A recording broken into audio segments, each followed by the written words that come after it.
episode 27. Whoa, it feels like it's been a long time, but I am producer Sydney Corra, right next to longtime motorsports insider Kurt Hansen. Kurt, it's been a while, but how are you? I am fine. Well, you've been gallivanting around the freaking world like you always do. So. Yeah, I was road tripping, so that's why I wasn't here last week. But I was doing something that is work related, I would say. Did you hitchhike to Charlotte, or did you actually fly? I flew private. What? No, I'm just kidding. I mean, I could see you, getting that handle. I wish. Gosh. Bradley with the food truck business is going well. He could fly you on like net jets or something like that. Right? I wish. No, I was in the back.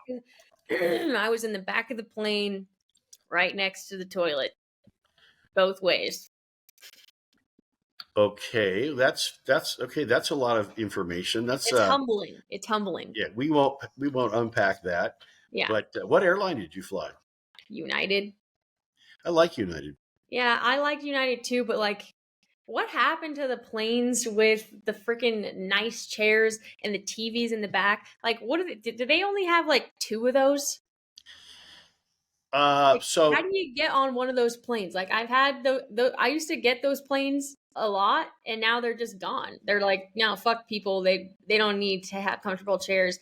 They don't need to be able to watch anything. Like, what happened with all those planes? COVID, yeah, the airlines learned how to hose us. I mean, you shop for a ticket. The ticket's $198. You go, okay, that's good.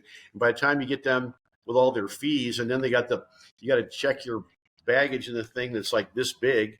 So a lunch bucket, a box from McDonald's won't fit, and all of a sudden you get done and it's $500. Yeah, it's ridiculous. And Frontier is I don't mind Frontier. Oh. Ooh, and we're back. Kurt had some audio issues, not surprising, but we are back and we were talking about airlines. To wrap it up, basically, flying fucking sucks, I love to fly, and I've flown an awful lot. I grew up with airplanes. In our family, we had an Avion and a Bonanza, small planes. Wow. Yeah, it's. I mean, I like going to the airport. I like getting on the plane. I like that kind of stuff, Mm-hmm. It's just sometimes it's lame. I'd say I wouldn't say it effing sucks, but it's lame. Well, they make it lame. It's because people have, in a lot of ways, become fucking idiots. You watch some of the videos and stuff of what people do.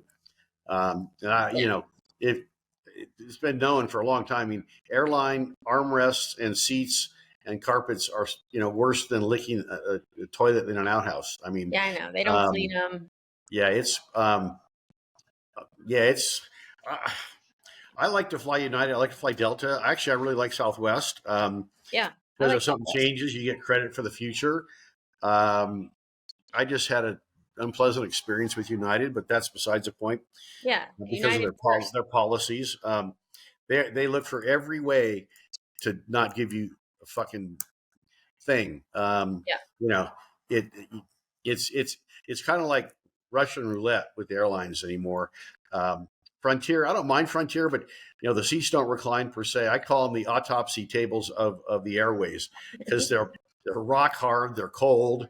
That's a lot to figure out or unpack right there, because that's a hell of a graphic.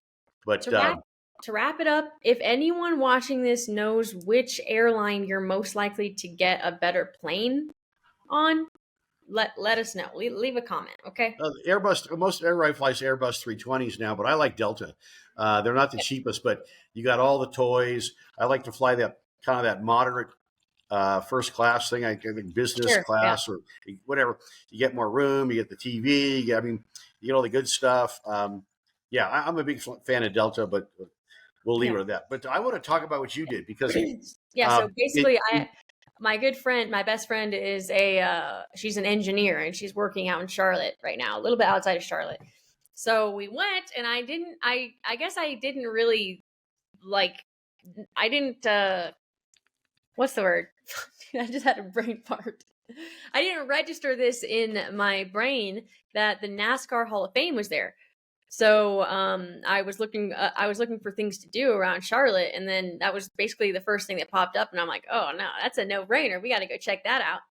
So it was sick. I mean, I've never been to any other professional sports Hall of Fames, but I can tell that this one is special and cool because it's NASCAR. You know, it has to do with cars, and I've seen all sorts of stuff for the history of baseball and exhibitions for baseball and NBA. Like, you see that stuff, but you don't really get a chance to see that kind of stuff for NASCAR unless you really go and seek it out. So as soon as you walk in there, have you been there? No. No, it's sick. So as soon as you walk in, they have this like kind of artificial track with all these historic and like important cars. It's really cool. You can scan a card when you get up to any sort of display, and it'll give you like an audible description of what you're looking at. And so they've got all these cool exhibitions, and then there's a section of the exhibit that is the actual Hall of Fame. And so you walk into this room, and it's like beautiful. And they've got, and I'll insert a video too. They've got all, the Hall of Famers lined up, and each one has their own sort of telephone booth. Right. Yeah. So you walk up to the booth and you The Pro Football Hall of Fame has that too. Oh, they do? Yeah, Okay, it's pretty cool. Yeah, it's cool. So you walk up and you pick up the phone and you put it to your ear, and then each driver, or it's not all just drivers in there, there's like team owners and stuff. It'll give you like a personalized video of everything. But what I thought was really cool is that, and I couldn't believe they already had it, but you go into this, there's so many different sections. It's a huge building. It's like a museum. So then you go into this one section, and they had this whole exhibit for the next gen car. Mm-hmm.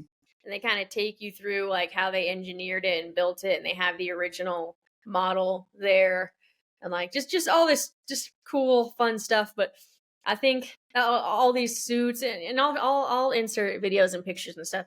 But the coolest part for me, which I couldn't believe, was they had an entire section dedicated to broadcasting.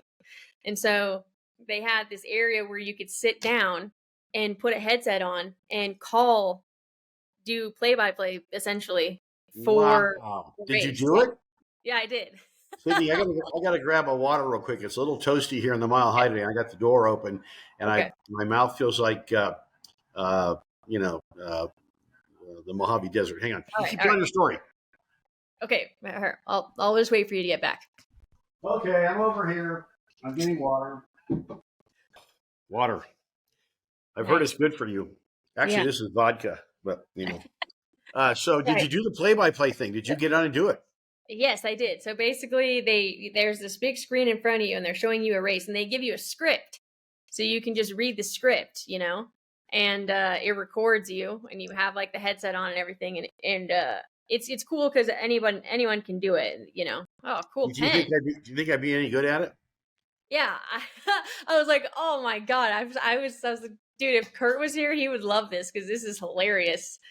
So anyways, they had one for radio, so you could sit down and do like a radio broadcast, and then they had a TV one. And it was just funny because I was there with my friend, and she's just participating in it as like just a random participant. She doesn't really know anything about broadcasting and TV production. Oh, so she's like me. She's like me. Yeah. So, but I did, and like it was interesting for me because I'm in the business, but it was really fun for just a random person who's going to check it out, I bet. I mean, it's like the World Outlaws, but the Sprint Car Racing Hall of Fame and Museum in Knoxville is Iowa is the same kind of cool. I can imagine. I mean, I've been to the Pro Football Hall of Fame. I've been to Knoxville, but those are the only really. Well, Colorado Motorsports Hall of Fame, of course. Pikes Peak International Hall of Fame, International Hill Climb. It's pretty cool. I mean, I've announced for IndyCar, Champ Car, World Outlaws, a bunch of local series. Was a NASCAR announcer this year at our local track, which, boy, am I glad I extracted myself out of that deal, but that's another story. Man, yeah. Anyway, that's a whole nother story. Yeah. But I'm glad you got to do that, because in your continued education, and even though you flaked out on us at the Mile High Nationals this year, the last ever, um, it's good for you to get to know that, because you're a phenomenal talent and a great producer, uh, and just to get that kind of that backstory is. And we'll talk more about it. We won't be on this Friday. We're preempted by the NLCS, I think it is, on ESPN Radio here in Denver. Yeah, ALCS. ALCS, okay. I tore one of those in my knee one time, and it was a real haha. How about them Broncos, though, huh? Anyway, that's another story, too. Yeah. My Raiders won. That was kind of cool. And they play the Bears this weekend. So we could get Max Crosby is a very, very sick person. He is a one-man. He reminds me of Lawrence Taylor. But aside from that, let's. Well, speaking of NASCAR, why don't we? Yeah, let's about, get it. So Kyle Larson wins at Vegas. A lot of Vegas talk. A lot of Vegas talk. And is now the points leader. Yeah. In the championship. Martin Truex is kind of I don't really have a fave, but from what Martin did here with Furniture Row, and, everything he's dealing with the passing of his former lifetime partner, Sherry Polonix. They are tracks now that Martin's very good at, and Vegas is one of them. And the first intermission between the stages, he and James Small got into a conversation on the radio, and all the leaders, of which he was one of them, came in for tires. And Martin was not a fan of staying out there, but James convinced him. And as I've said before in this program, Martin's a great guy, but he's not a great restarter. And sure enough, on tires at 14 laps on him, and everybody else came out with fresh tires, he went straight from the front row to the back. And it turned out they got behind and they never could catch up. And you read some of the commentary, and you can really understand that Martin really wanted to come for tires. James didn't really talk him out of it, but they talked about it on the radio. And after that misfired, James said, "We really fucked that up." But it happens. Martin is still in the hunt. Kyle Larson is your points leader. It's going to be good. They go to this weekend. I'm drawing a blank. There's only 2 races left, basically, before the cutoff, and there's 4 drivers on the cutoff. It's not good. It's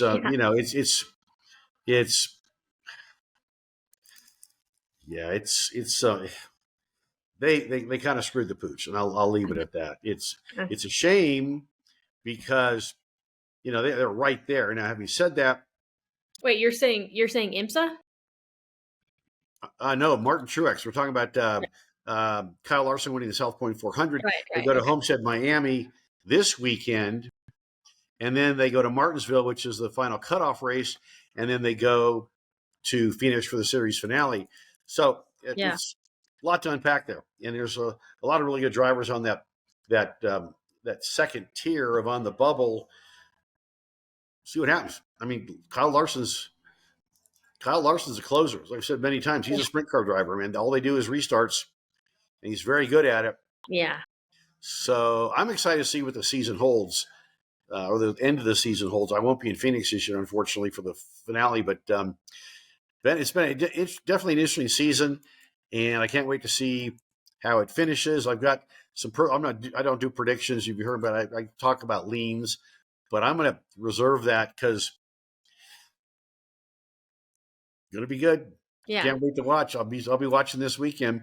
And so NASCAR was in Vegas last weekend. Now we'll jump, I guess, to NHRA because we're going to talk about that. But next weekend will be the 23rd anniversary of my lovely bride Nicole and I meeting in Las Vegas. I was there for ESPN on the network doing radio and TV, doing my radio show at the ESPN Zone, which is no longer there.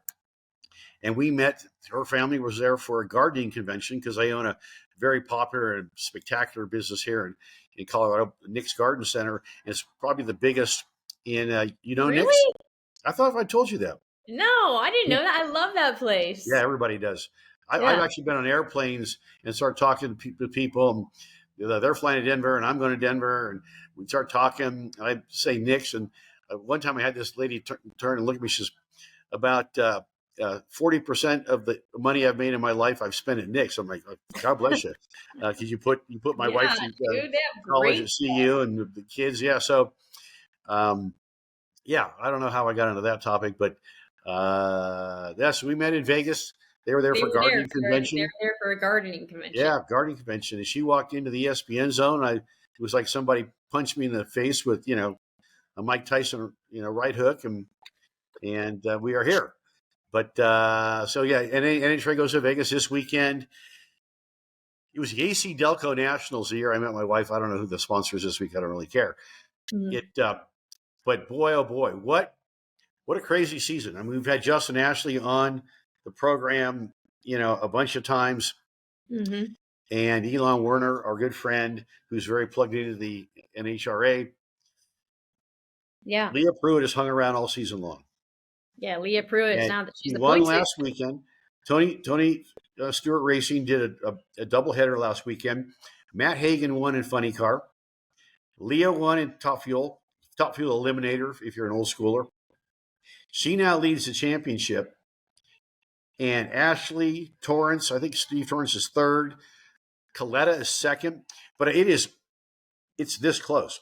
I mean, there are literally a few points separating all of them. And they go to Vegas this weekend, and then they go to the In-N-Out Burger. I like In-N-Out Burger. World Championship in Pomona. This thing could come down to, as Tony Schumacher did a decade or long ago, had to go to Pomona, had to set a world record, had to qualify number one, set a world record, and win to win the championship. He did both of those. Went into the championship round against Doug Coletta. If whoever wins, wins. And Tony won and won the championship. Yeah. That's the last time Doug Coletta has been relevant. All of a sudden, and this has been a team that has struggled all year long. They did a major reset about a month ago where they basically got the whole team together. Funny Car, Top Fuel. They went testing. I forget where they tested, but they tested at a track somewhere and sat down and had a come to Jesus conversation with everybody. And all of a sudden, things got much better. And Coletta's been on a run. He went back to back. So we are back. We lost audio. I'm talking to STK, Sid the Kid, on my cellular device. Bye, Sid. We'll talk on the show now. Okay. Oh, my Lord. It's got to be All the right. Wi-Fi here. We live in this little valley below Rocky Mountain Metropolitan Airport, and it's very Wi-Fi. When we first moved here, there was really no digital footprint. It's a beautiful development here in Broomfield, but I'd be standing in front of the house waving at the Furniture Road truck, shameless plug, and they'd be driving by on my cell phone. I'm right here. I'm looking at you. You're driving by. You call an Uber, and they end up 3 blocks away. So it's probably either the aliens or the airport jamming our cellular devices. But anyway, so well, let's get these topics taken care of before we lose you again. Okay, so we got IMSA. Let's wrap up. IMSA wrapped up last weekend. Yeah, at Petit Le Mans. I love IMSA. I love sports car racing. I love all racing, but there's something about the prototypes, and I love the fact that they renamed the prototype category back to hearken from the days of old to where it's the GTP category, and Action Express won the championship. That was cool as hell.